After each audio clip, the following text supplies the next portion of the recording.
Profeta Jonas, capítulo de número 2.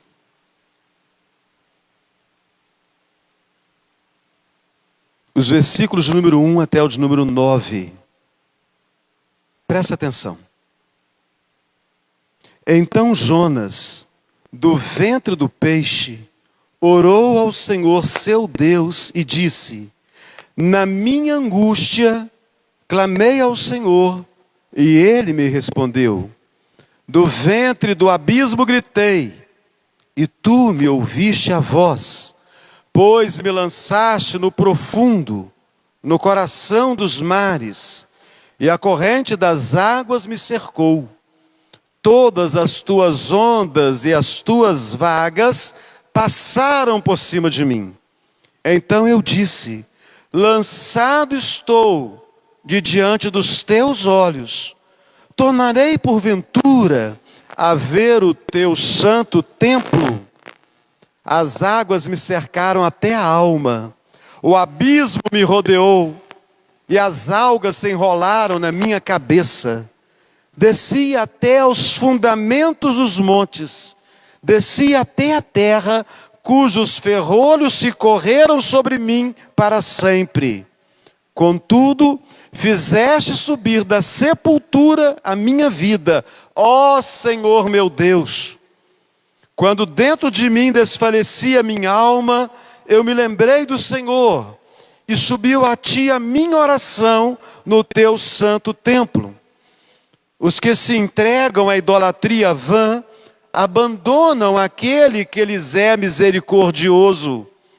Mas com a voz do agradecimento, eu Te oferecerei sacrifício, o que votei pagarei. Ao Senhor pertence a salvação. Falou, pois, o Senhor ao peixe, e este vomitou a Jonas à terra. Falou, pois, o Senhor ao peixe. Aqui está quem é muito mais do que peixe.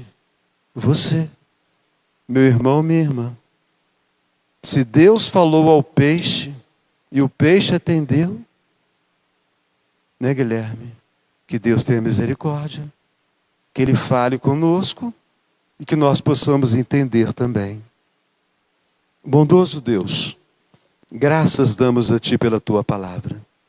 Desperta-nos, ó Deus, por meio do estudo dessa palavra santa. Orienta agora a nossa mente.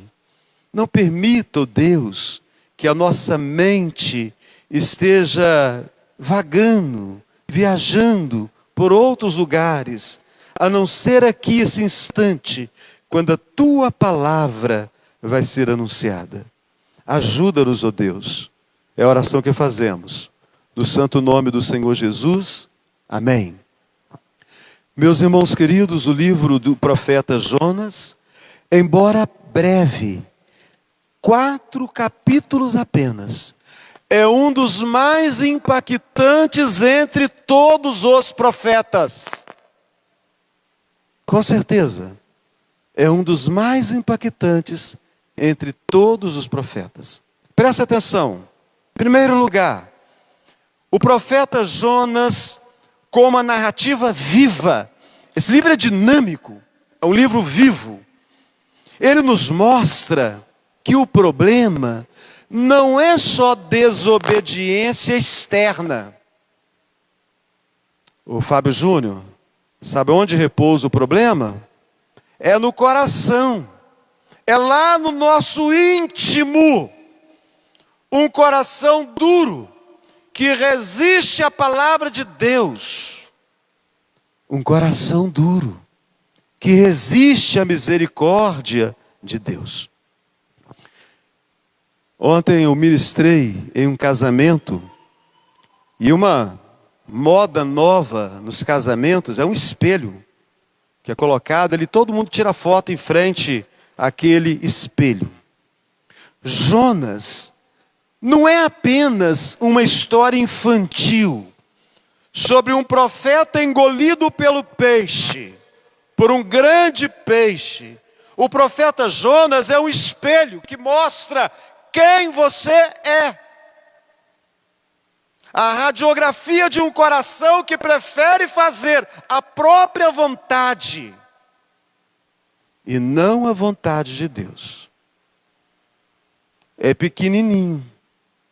Todo mundo conhece, mas ninguém conhece verdadeiramente os ensinos de Jonas. Irmãos, quão diferentes nós somos do Senhor e Salvador nosso. No Evangelho de Lucas, Jesus ora: Pai, se queres, passa de mim este cálice, contudo não se faça a minha vontade, e sim a tua vontade. Jesus disse: a minha comida consiste em fazer a vontade daquele que me enviou. Segunda consideração, o tempo que Jonas vivia, de repente é o tempo que você está vivendo. O melhor tempo da sua vida. De repente você está vivendo o seu maior sucesso. Da Carolina. De repente é o maior sucesso da família. É o momento que a família está melhor. De repente é o melhor sucesso financeiro. Os negócios vão bem demais. De repente está vivendo sucesso na igreja. O sucesso na caminhada da igreja. O tempo de Jonas foi um tempo de sucesso. Foi o tempo do rei Jeroboão II. Foi um tempo de conquistas. Jonas era rejeitado. Jeremias foi muito rejeitado. Jeremias sofreu muito. Alguns profetas sofreram bastante. João Batista, o último, foi decapitado. E Jonas? Jonas era respeitado. Jonas era amado. Sabe por quê? Porque Jonas, ele não é encontrado só nessa porção das Escrituras. Ele é encontrado no segundo livro dos Reis, no capítulo 14. Jonas foi um profeta que profetizou sucesso. E a Noemi sabe, um profeta só era reconhecido como profeta quando a palavra dele se cumpria.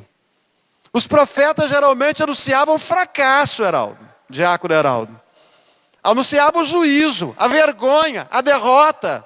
E de repente um profeta que anuncia sucesso. E o sucesso aconteceu. Então ele foi reconhecido como profeta de Deus. Quando a mensagem dele se cumpriu. Um profeta de sucesso. Mas te parece isso? Quando você lê o primeiro capítulo, quando você lê o segundo capítulo, Vilma, parece sucesso ser um fujão? Parece sucesso ser envergonhado por marinheiros ateus? Parece sucesso ser lançado no mar? Parece sucesso ser engolido por um peixe? Parece sucesso ser vomitado na praia? Então, muito sucesso, mas pouca espiritualidade. Que estranho. É possível ser próspero e ser frio espiritualmente. Você pode até ter sucesso no trabalho de Deus e ainda assim ser uma pessoa fria espiritualmente. Você pode pregar, ensinar, cantar, tocar instrumento musical e ainda assim ser uma pessoa fria. Você pode fazer o trabalho de Deus e estar com o coração gelado nesse momento. Nós podemos viver uma fartura muito grande e de repente nos descuidarmos do que importa. De repente nós estamos tão felizes nele, em fazer coisas para Deus, que nós já não temos mais experiência nenhuma com Deus. E nessa fartura de fazer muitas coisas, muitas vezes abrimos mão daquilo que é mais básico. O que é mais básico da vida cristã? Que eu tenho que fazer tanto quanto você. Que o grupo de música tem que fazer tanto quanto vocês. Que o conselho ou a junta diaconal tem que fazer tanto quanto cada membro da igreja. Não seria porventura a oração? Jesus não nos deu o modelo do que é vida de oração?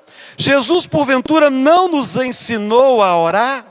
Mas muitos apenas oram quando ouvem o rugido do leão. Não são como Daniel, não se preparam. Deixam para orar quando já é tarde demais. Tem gente que até fala assim, Keila: agora não tem jeito mais, agora tem que orar. Tarde demais. Tarde demais.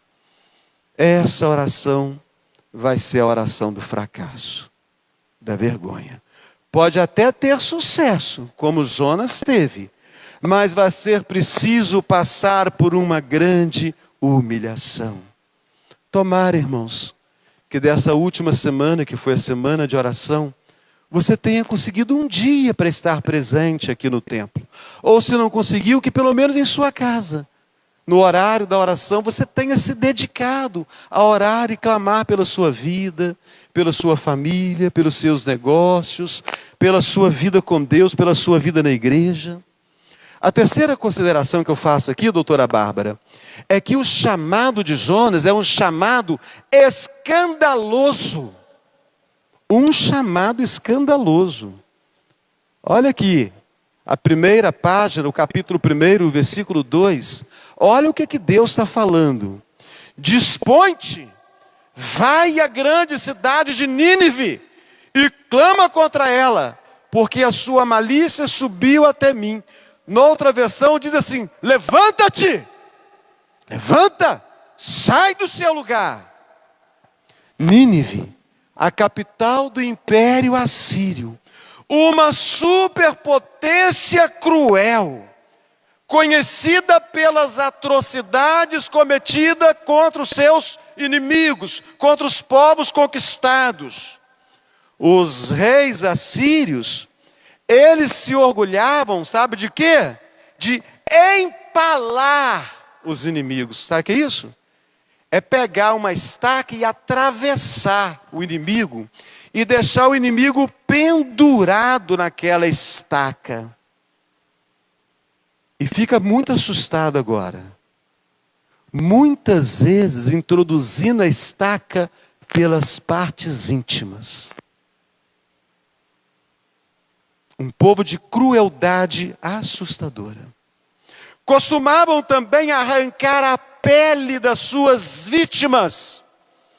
Os assírios espalhavam o terror para Israel. Naqueles dias de prosperidade, a fama da Assíria já era conhecida. Ela já era inimiga dos povos.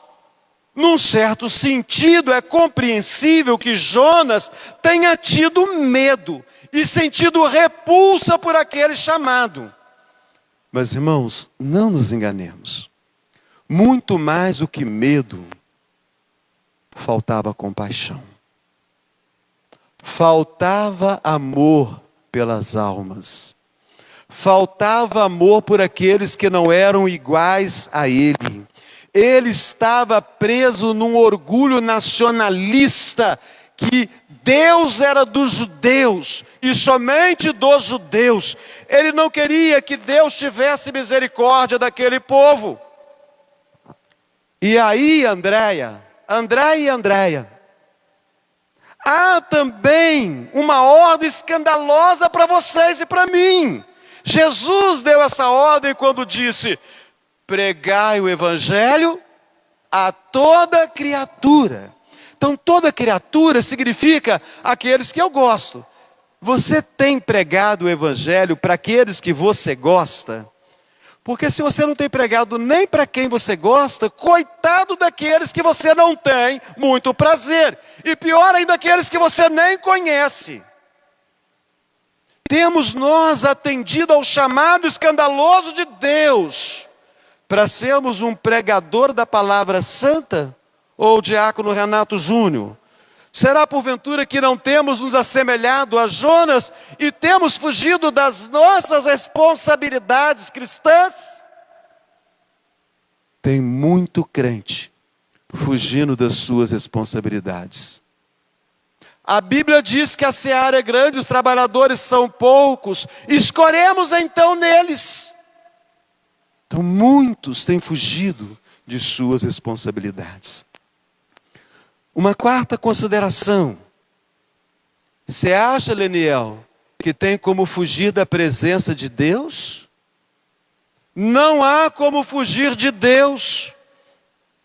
Deus persegue o profeta rebelde, porque Deus quer alcançar o arrependido. Deus quer salvar uma cidade inteira. E principalmente Deus quer trabalhar com o coração do seu servo, que é um coração endurecido. E de repente, irmãos, é isso que Deus quer fazer essa noite. Antes de alcançar os seus amigos, e aqueles que não são tão amigos, e aqueles que você não conhece ainda, de repente quem precisa ser alcançado essa noite é você, sou eu. Ele foge para Tarsis. Onde fica Tarsis? Não há muito acordo acerca disso. Tem sido entendido como uma referência à Espanha, que era o ponto mais extremo do lugar onde Jonas estava. Ele estava ali a 40 quilômetros mais ou menos de Jerusalém. A missão dele é a nordeste de Jerusalém, a muitos quilômetros. E ele vai pegar a primeira cidade portuária, que é a cidade de Jope, para poder pegar um navio para o lugar mais afastado possível. Então compra a passagem, embarca no navio, zarpa. No navio vai para o porão e dorme. Ele está em paz, ele está tranquilo, porque ele pensa que Deus está em Jerusalém. E tem muito crente que pensa que Deus está no templo. E quando sai do templo se esquece de quem é, se esquece a quem pertence. Então para ele Deus está em Jerusalém. E se Deus está em Jerusalém e eu estou fora de Jerusalém, então eu não posso atender o chamado de Deus. Ele foge, né, dona Eliane Taranto?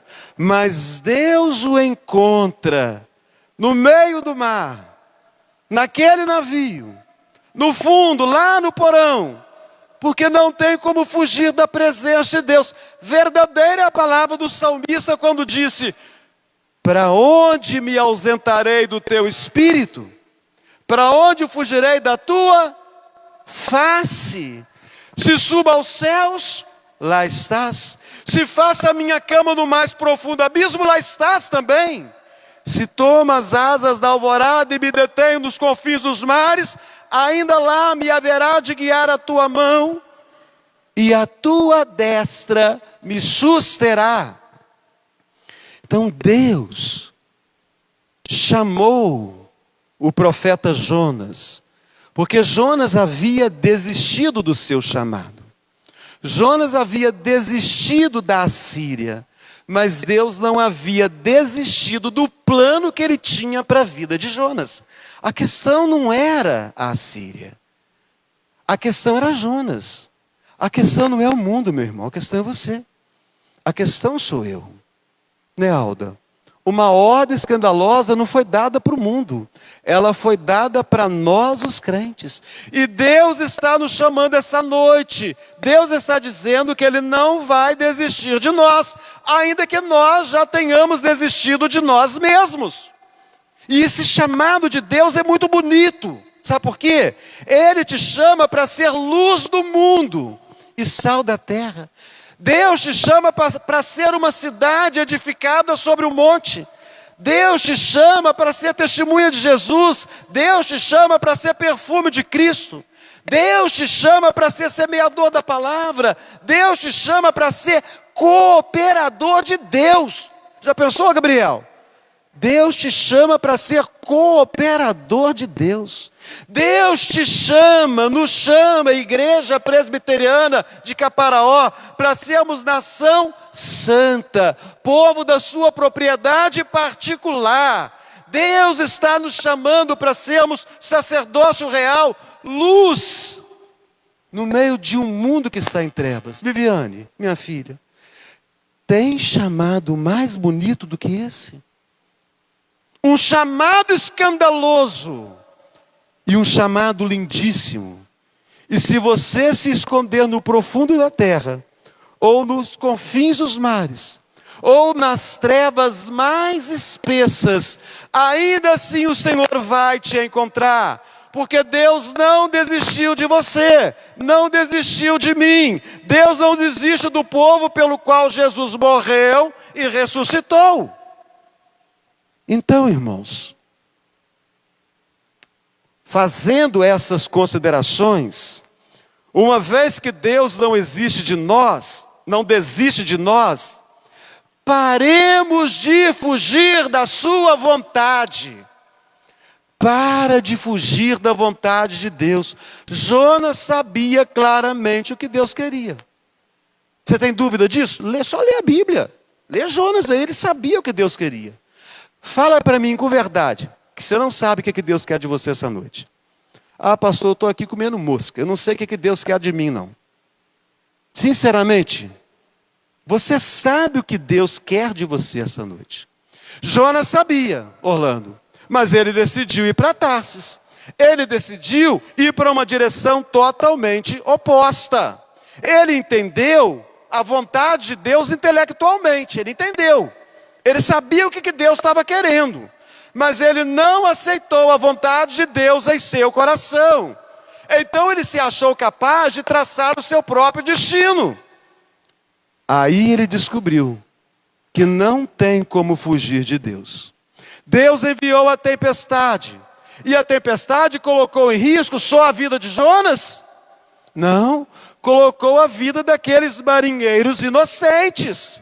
Então Jonas é um exemplo de como a desobediência consciente, porque você está consciente, não se faça de desentendido, não se faça de criança.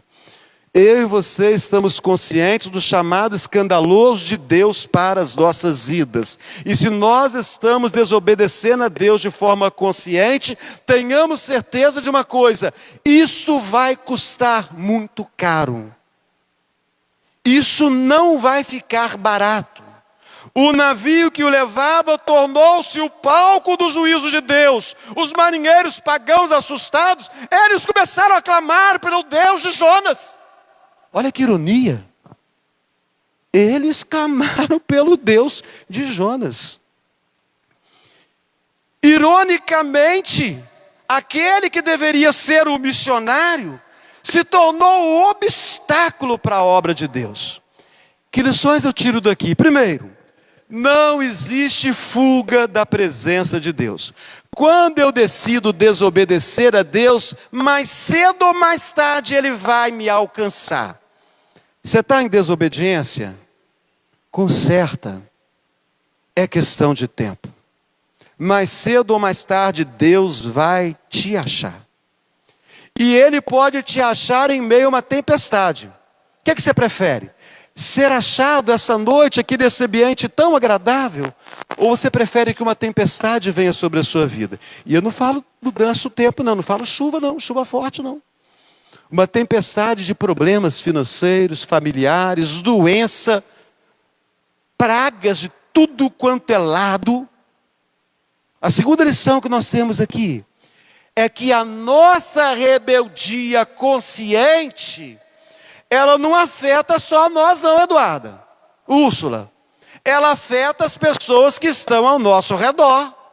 Então, pais, líderes e cristãos, nós influenciamos aqueles que estão ao nosso redor. Jonas colocou vidas em perigo por causa da sua desobediência. Seria o caso de que você, meu irmão, minha irmã, esteja colocando em perigo a vida de alguém que você ama? Por causa de uma desobediência consciente? Será que porventura pela sua negligência, por não levar Deus a sério como a Bíblia te ordena, será que você não está colocando em risco o seu cônjuge? Os seus filhos? Os seus pais? Os seus amigos? Jonas colocou muitas vidas em perigo. Você quer comer do pão e beber do cálice essa noite, consciente da sua desobediência, da sua negligência, que não é só a sua vida que está em risco, não, mas de quem ficou em casa essa noite, que você ama. Você quer correr o risco de comer para a sua condenação? Ou é melhor ser achado agora por Deus, antes que a tempestade encontre você, quando você bater ou abrir a porta da sua casa hoje ainda? Uma vez que Deus não desiste de nós, arrependamo-nos e oremos a Deus, ainda que seja do fundo do abismo. Deus vai ouvir as nossas orações. Dentro do ventre do peixe. Aqui fala assim: então Jonas. O versículo 17, o Senhor preparou, o Senhor escolheu lá, preparou um peixe específico. Deparou o Senhor um grande peixe para que tragasse a Jonas. E esteve Jonas 3 dias e 3 noites no ventre do peixe. Então, não existe então. Esse então é uma tradução. O correto é e. E Jonas, do ventre do peixe, não foi depois de 3 dias amargando, não. A partir do momento que ele é tragado pelo peixe, ele começa o seu clamor. Ele reconhece que a sua vida estava perdida e Deus então o resgata com misericórdia. A oração de Jonas nasceu de um coração quebrantado.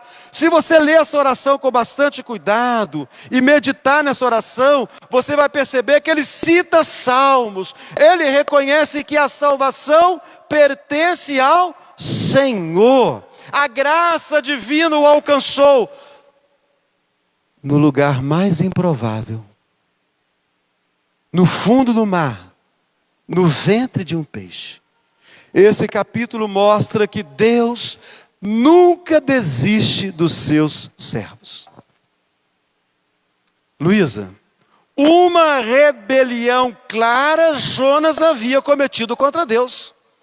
Não foi uma coisa que poderia passar despercebida, não. Uma rebelião clara. Então Deus o disciplinou, mas Deus não o destruiu. Ele aprende que a única saída é render-se à soberania de Deus. Deus não vai destruir você, meu irmão. Você vai ter que aprender na marra, se for preciso, que a única saída é depender de Deus. Ao final, o peixe vomita Jonas em terra firme. Um recomeço dado pela misericórdia de Deus. Já parou para pensar que talvez, a Bíblia não fala nada disso não, tá, gente? Mas como diz o presbítero Dionésio, pensar não é pecado, é o exercício da fé. A gente falava sobre isso hoje.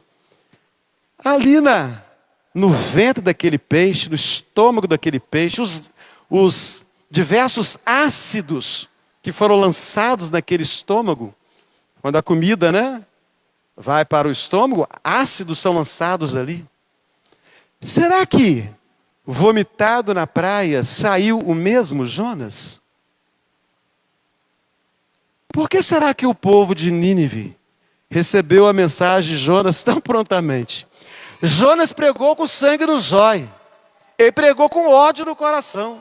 Ainda 40 dias Deus vai destruir essa cidade.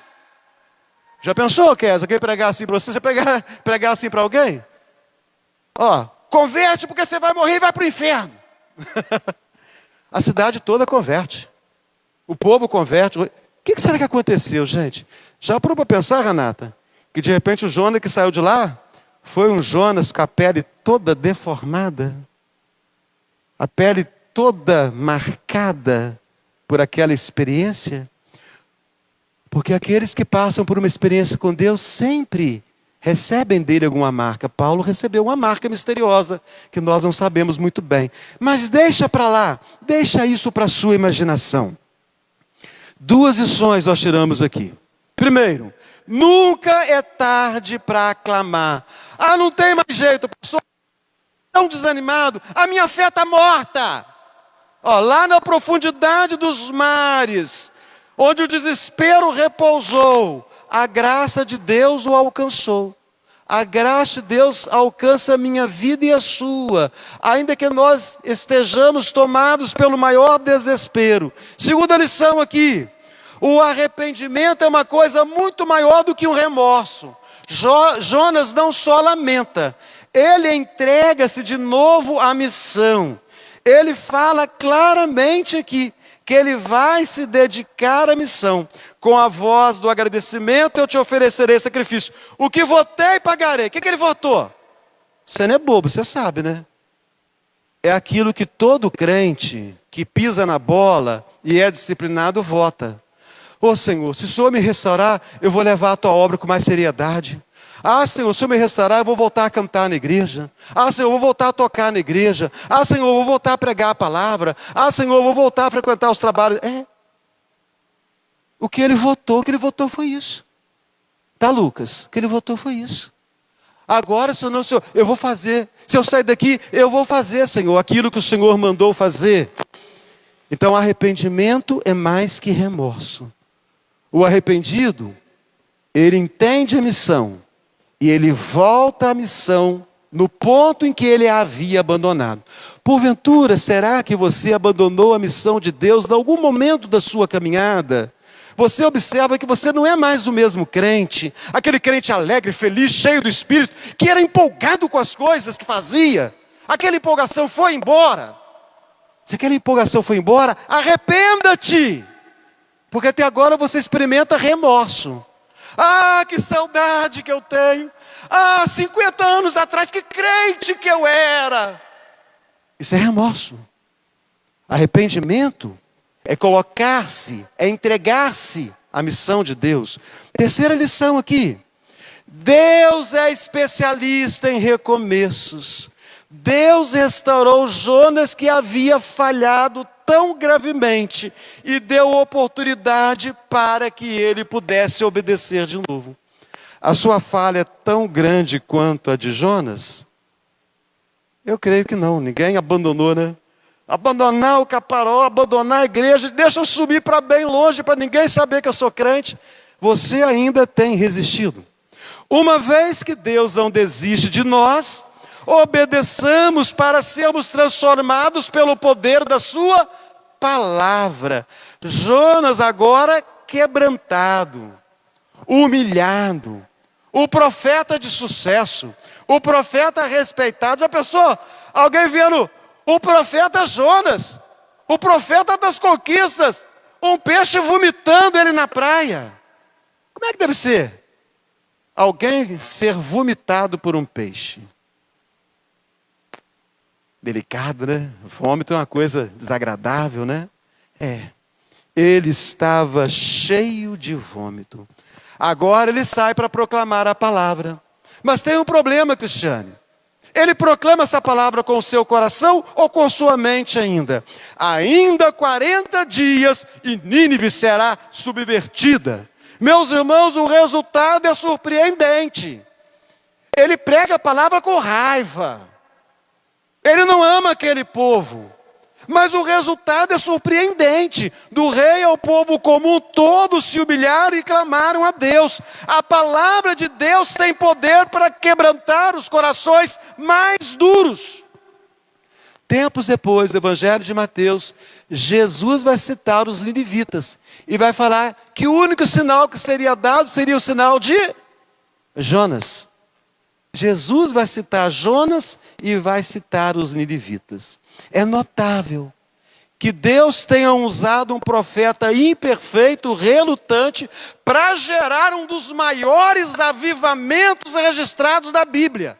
Nós temos pregadores no nosso país, homens cheios do poder de Deus, homens cheios da unção de Deus. E porventura nós podemos falar que o nosso país está passando por um grande avivamento? Não. Nós temos grandes pregadores, grandes homens de Deus, que multidões têm ouvido as pregações desses homens, mas nós ainda não estamos passando por um grande avivamento. O que é que significa isso?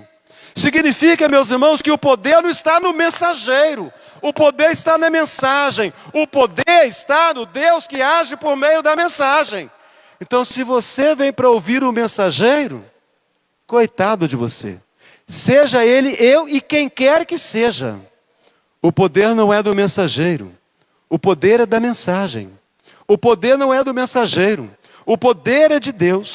E aqui nós aprendemos que obediência parcial ainda é um tipo de obediência útil para Deus. Alguém fala assim, não, se é para obedecer, eu quero obedecer 100%, ô presbítero Osiel. Enquanto eu não puder obedecer 100%, eu não volto para a igreja. De repente você já encontrou alguns tolos com esse tipo de fala. Mesmo que Jonas não estivesse plenamente transformado, e ele não estava, porque não tem como dizer que alguém que prega do jeito que Jonas pregou, e que fica irado quando o povo se arrepende, que ele pregou com o coração. Ele não pregou com o coração. Deus ainda assim usou aquela pregação para salvar uma cidade inteira.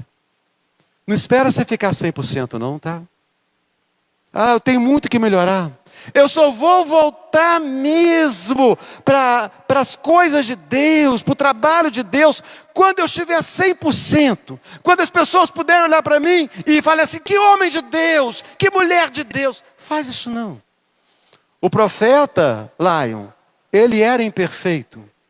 Ele não estava pronto. Mas obediência parcial é melhor do que desobediência. Nunca subestime o poder da palavra de Deus. Ela continua viva, ela continua eficaz, ela continua capaz de mudar as pessoas, as famílias, sociedades inteiras. Prega a palavra de Deus a tempo e a fora de tempo. Porque a pregação não pode ser dominical. Não pode ser de pregadores preparados para falar ao público, geralmente da igreja. A pregação deve proceder da boca de todos nós. A palavra profética, a palavra da pregação. Não, você é a boca de Deus que o seu parente querido que ficou em casa precisa ouvir. Quem ficou em casa, que você ama, da sua família ou amigo seu, ele vai ouvir essa palavra que eu estou pregando pela sua boca. É você quem vai ser o pregador a essa pessoa que você ama, que você gostaria que estivesse conosco aqui essa noite, mais ainda, até participando da mesa santa. E nunca se esqueça, Deus usa pessoas que estejam quebradas sim. Você pode até não se sentir perfeito, mas até nisso Deus é glorificado. A glória é de Deus, Aline, a glória é de Deus. Depois de ter feito tudo, a glória é do nosso bondoso Deus. E para nós terminarmos aqui, irmãos, uma vez que Deus não desiste de nós, não endureçamos o coração ao perdão, não endureçamos o coração à misericórdia, não endureçamos o coração à graça de Deus. Depois do maior avivamento registrado, o que é que Jonas faz? Já pensaram, irmãos? Você prega a palavra, tem um culto na praça. Um de nós vai e prega a palavra. A cidade toda, aqueles que não são convertidos, levanta a mão, se rendem a Jesus, declaram a nova fé. Qual vai ser o seu sentimento? De festa, que alegria! Você vai ficar fora de si, você não vai acreditar. Jonas não celebra. Enquanto a alegria por um pecador que se arrepende, a festa nos céus, Jonas não celebra. Jonas fica irado porque Deus perdoou os seus inimigos. Jonas é como o irmão mais velho da parábola do filho pródigo. Ele cumpre a ordem. Ele fica em casa. Ele obedece o pai. Mas não tem amor. É um coração cheio de ressentimento. É um moço que não tem misericórdia. E o que Deus faz? Deus usa uma planta que cresce e morre da noite para o dia, para ensinar o profeta o valor das vidas humanas. Jonas se compadece da planta. Mas e os milhares de ninivitas? Jonas sobe lá para o alto da cidade. Eu quero ver o circo pegar fogo. Eu quero ver o fogo cair dos céus. Eu quero ver homens e mulheres e crianças sendo consumidos pela ira divina. Ele vai para o alto do morro para poder ver o que Deus vai fazer. Ele está muito insatisfeito com Deus. Então Deus revela que o coração de Jonas é um coração que não é movido por paixão. É um coração que tem ódio dos demais pecadores. É um coração que se coloca acima dos demais pecadores. Então, Jonas, ele peca não apenas de não obedecer. O pecado agora é maior, ele é mais grave, meus irmãos. Agora, o pecado dele é de odiar aquele povo que se arrependeu com a pregação da palavra que ele havia ministrado. Lições finais aqui. Você pode servir a Deus sem amar. Pode. Você não ama, você serve a Deus por medo. Medo do inferno. Medo do fogo do inferno. Vai que Jesus volta hoje, não estou nem na igreja, não participei da ceia. Medo do fogo do inferno. Você pode servir a Deus sem amor. Você pode obedecer a Deus externamente, cumprir regras. Mas você pode guardar ressentimentos. E isso é um perigo muito grande para todos nós. O coração de Deus é missionário. O coração de Deus é compassivo. Logo, nós precisamos aprender a chorar pelos perdidos, ao invés de julgar ou desejar condenação. O crente muitas vezes deseja a condenação do outro, e não a salvação. O crente muitas vezes deseja a ruína do outro, e não a restauração. Muitos crentes se alegram com a disciplina. A disciplina de um irmão deveria ser o choro de toda a igreja. E o nosso conforto, meus irmãos, não vale o nosso conforto. Uma alma vale muito mais do que qualquer conforto. Jonas se apegou à planta que dava sombra para ele. Ignorou aqueles milhares de milhares. De repente você está muito acomodado. Sua vida está muito boa. As coisas estão tranquilas demais. Você está sossegado demais. E o mundo jaz perdido sem salvação. Eu concluo com os seguintes ensinos para nós. Primeiro, Jonas nos lembra que Deus não desiste dos seus planos na vida dos seus servos. De repente você já esqueceu qual era o plano de Deus para a sua vida. Mas Deus não se esquece o plano que Ele tem para você. Esse plano é que vai alcançar a sua família, os seus amigos, os seus vizinhos, o seu próximo. Segundo ensino, Jonas nos lembra que fugir não é opção. De repente você está fugindo da responsabilidade. A igreja com uma dificuldade para ter professor e você fugindo. A igreja com uma dificuldade de pessoas para trabalhar em diversas áreas e você fugindo. Eu não tenho condição, não tenho capacidade. Então não tem. Fugir não é opção. Até quando você está disposto a fugir? A tempestade vai te alcançar, sim. E não é praga, é a palavra de Deus. Deus não chamou a mim e a você para ficarmos acomodados, assistindo culto, cantando músicas com louvor e saímos daqui como se nada tivesse acontecido de diferente. Ou você sai da sua comodidade, ou a tempestade, a minha oração é que ela te alcance hoje ainda, e te revire, e te leve nas maiores profundezas. Porque só assim é que Jonas foi restaurado.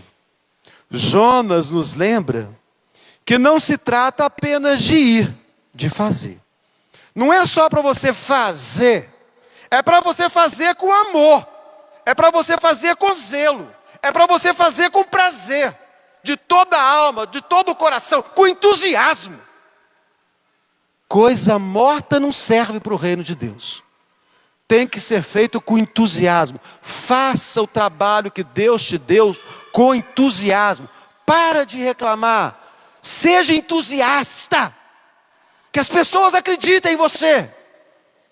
O presbítero Dionésio, falando de um curso de oratória que ele participou, e o palestrante disse, Se aqueles que ouvem não acreditam, se o palestrante não acredita no que fala, aqueles que ouvem muito menos hão de acreditar.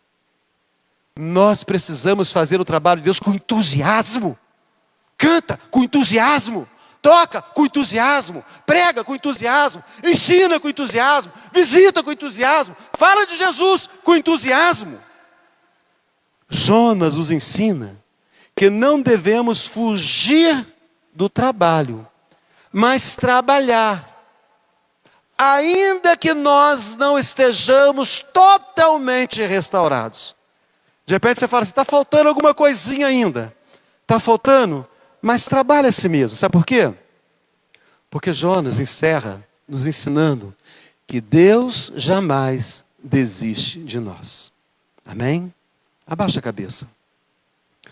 Bondoso Deus, graças damos a Ti pela Tua palavra. Este profeta, cujo livro tão pequeno, mas uma narrativa viva, que mexe com as nossas emoções, que nos impacta profundamente. Ó Deus, que a mensagem desse profeta possa impactar a cada um de nós. Não é tempo de fugir das nossas responsabilidades. Não é tempo de deixar o arado. Não é tempo de abandonar a missão. É tempo de nos voltarmos totalmente para o Senhor. É tempo de ter o coração transformado e renovado, para que vidas sejam salvas, para que a luz possa brilhar em meio às trevas. Ajuda-nos, ó Deus, e opera em nós a transformação que cremos que for operada em Jonas. Assim oramos, no nome santo do Senhor Jesus. Amém.